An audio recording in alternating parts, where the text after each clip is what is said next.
Thank you very much. My fellow Americans, good evening. Let me begin by congratulating the team at NASA and our brave astronauts on the successful launch of Artemis II. It was quite something. It will be traveling further than any manned rocket has ever flown and will very substantially pass the moon, go around it, and come back home from a distance that has never been done before. It's amazing. They are on the way, and God bless them. These are brave people. We want to God bless those 4 unbelievable astronauts. As we speak this evening, it's been just 1 month since the United States military began Operation Epic Fury, targeting the world's #1 state sponsor of terror, Iran.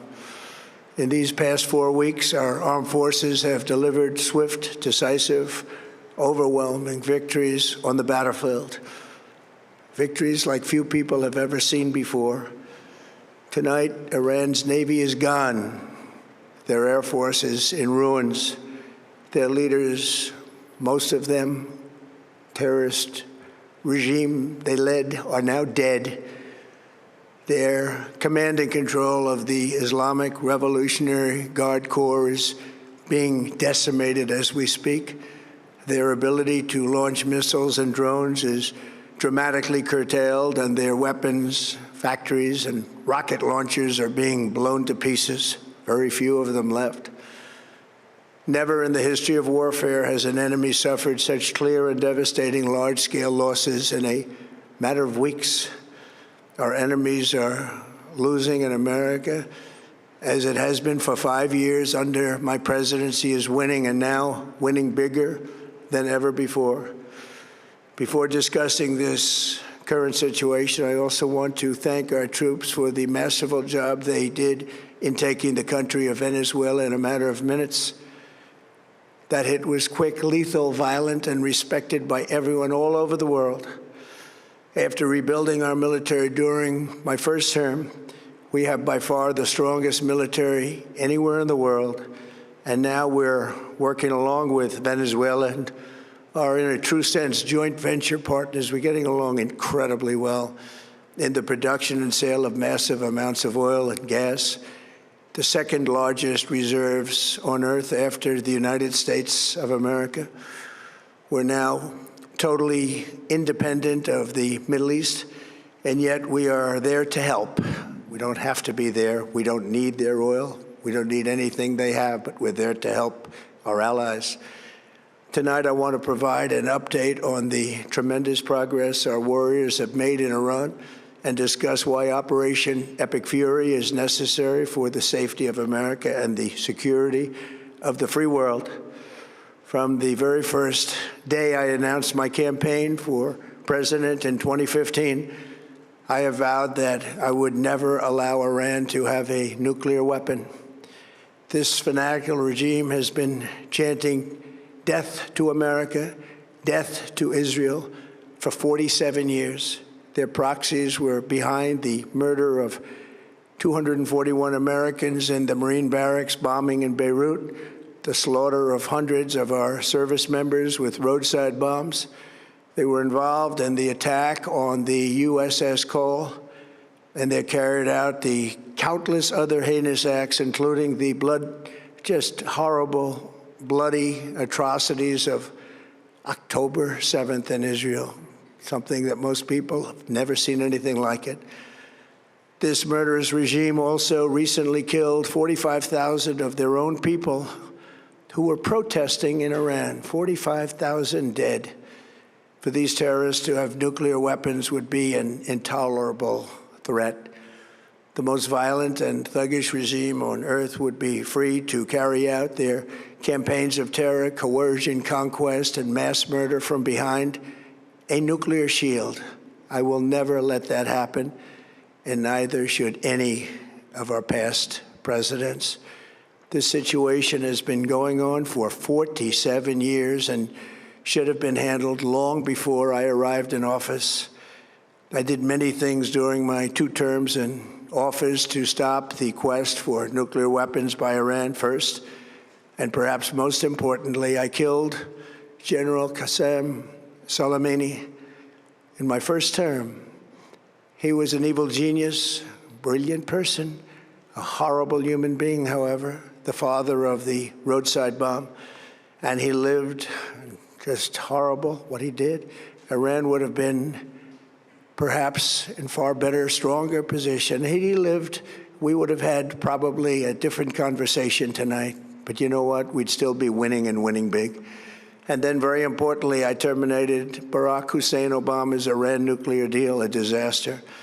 Obama gave them $1.7 billion in cash, green cash, took it out of banks from Virginia, D.C., and Maryland, all the cash they had. He flew it by airplanes in an attempt to buy their respect and loyalty, but it didn't work. They laughed at our president and went on with their mission to have a nuclear bomb. His Iran deal would have led to a colossal arsenal of massive nuclear weapons for Iran, and they would have had them years ago, and they would have used them. It would have been a different world. There would have been no Middle East and no Israel right now, in my opinion, the opinion of a lot of great experts, had I not terminated that terrible deal. And I was so honored to do it. I was so proud to do it. It was so bad right from the beginning. Essentially, I did what no other president was willing to do. They made mistakes, and I am correcting them.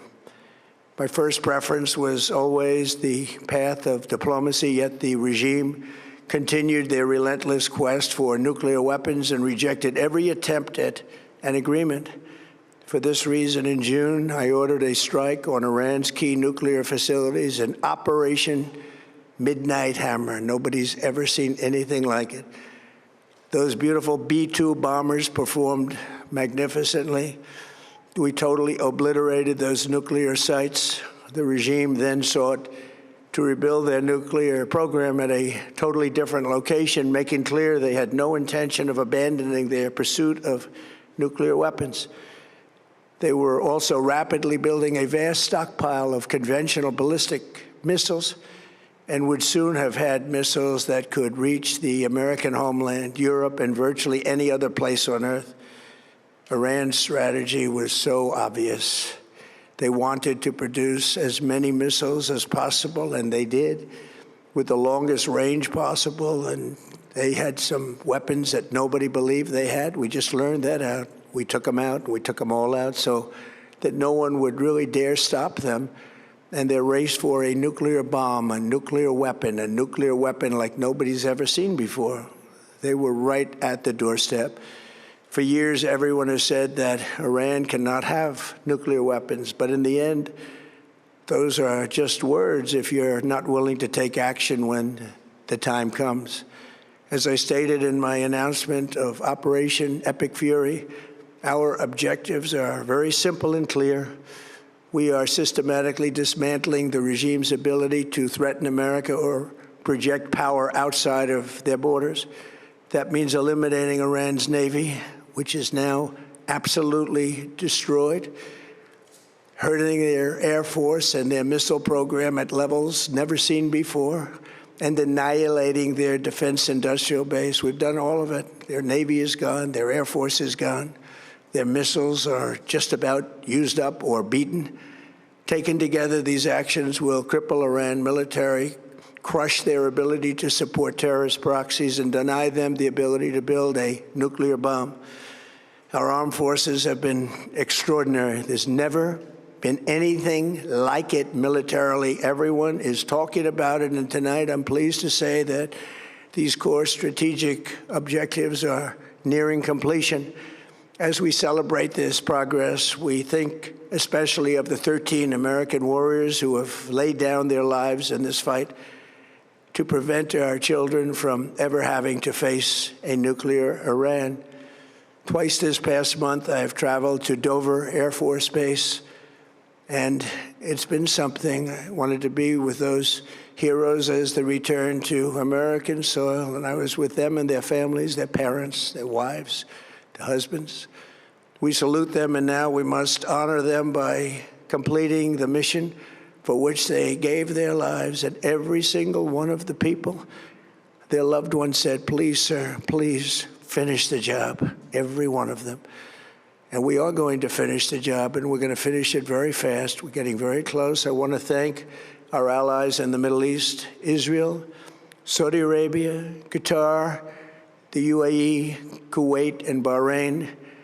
They've been great, and we will not let them get hurt or fail in any way, shape, or form. Many Americans have been concerned to see the recent rise in gasoline prices here at home. This short-term increase has been entirely the result of the Iranian regime launching deranged terror attacks against commercial oil tankers in neighboring countries that have nothing to do with the conflict. This is yet more proof that Iran can never be trusted with nuclear weapons. They will use them, and they will use them quickly. It would lead to decades of extortion, economic pain, and instability worse than we can ever imagine. The United States has never been better prepared economically to confront this threat. You all know that. We built the strongest economy in history. We're going through it right now, the strongest in history. In 1 year, we've taken a dead and crippled country. I hate to say that, but we were a dead and crippled country after the last administration and made it the hottest country anywhere in the world by far, with no inflation, record-setting investments coming into the United States, over $18 trillion, and the highest stock market ever, with 53 all-time record highs in just 1 year. It all positioned us to get rid of a cancer that has long simmered. It's known as the nuclear Iran, and they didn't know what was coming. They've never imagined it. Remember, because of our Drill Baby Drill program, America has plenty of gas. We have so much gas. Under my leadership, we are #1 producer of oil and gas on the planet, without even discussing the millions of barrels that we're getting from Venezuela. Because of the Trump administration's policies, we produce more oil and gas than Saudi Arabia and Russia combined. Think of that, Saudi Arabia and Russia combined. And that number will soon be substantially higher than that. There's no country like us anywhere in the world, and we're in great shape for the future. The United States imports almost no oil through the Hormuz Strait and won't be taking any in the future. We don't need it. We haven't needed it, and we don't need it. We've beaten and completely decimated Iran. They are decimated, both militarily and economically and in every other way. And the countries of the world that do receive oil through the Hormuz Strait must take care of that passage. They must cherish it. They must grab it and cherish it. They can do it easily. We will be helpful, but they should take the lead in protecting the oil that they so desperately depend on. So to those countries that can't get fuel, many of which refuse to get involved in the decapitation of Iran, we had to do it ourselves. I have a suggestion. #1, buy oil from the United States of America. We have plenty. We have so much. And #2, build up some delayed courage. Should have done it before. Should have done it with us, as we asked. Go to the Strait and just take it, protect it, use it for yourselves. Iran has been essentially decimated. The hard part is done, so it should be easy.